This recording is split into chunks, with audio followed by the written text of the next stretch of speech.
নমস্কার, সকলকে জানাই শুভ গণেশ চতুর্থীর অনেক অনেক শুভেচ্ছা। আজকে বিশেষ একটি দিন।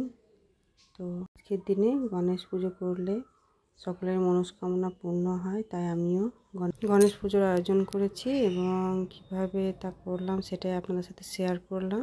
পুজোর সমস্ত উপকরণ ঠিক করে নিয়ে ধূপ দ্বীপ জ্বালিয়ে পাটের মধ্যে লাল কাপড় দিয়ে তার মধ্যে দুই দিকে পান পাতা, সিঁদুর এবং আতপ চাল সুপারি দিয়ে ঋদ্ধি সিদ্ধি প্রতিষ্ঠা করলাম এবং মাঝখানে আর একটা পান পাতার উপর সিঁদুর লাগিয়ে কাঁচা হলুদ, সুপারি, আতপ চাল, 1 টাকার কয়েন, দূর্বা, ধান দিয়ে গণেশজির আসন প্রতিষ্ঠা করলাম।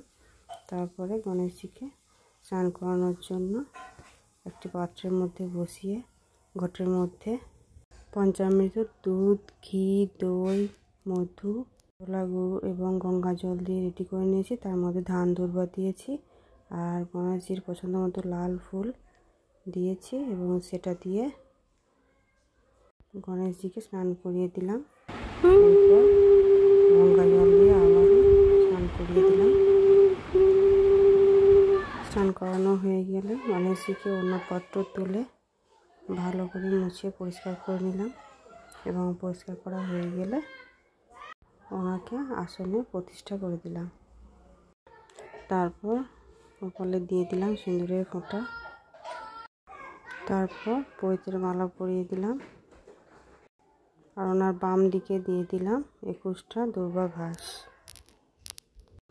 আর দিয়ে দিলাম ধান। আর তারপর গণেশজির পছন্দ মতো লাল জবা ফুল ওনার চরণে অর্পণ করলাম। এছাড়াও করলাম আর কিছুটা জবা ফুল এবং সাদা নাগচম্পা ফুল আর তারপরে দিয়ে দিলাম বেলপাতা।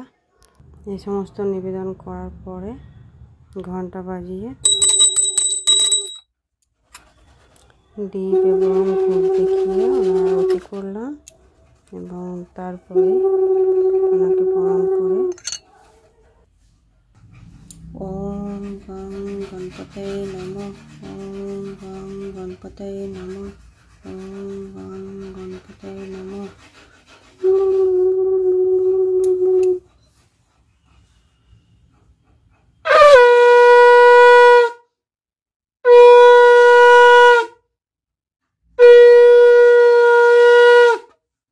শেষে শঙ্খ বাজিয়ে গণেশজির পুজো সমাপন করলাম। এভাবেই আমার পুজো শেষ হলো। আপনারা কিভাবে পুজো করলেন অবশ্যই কমেন্টে জানাবেন।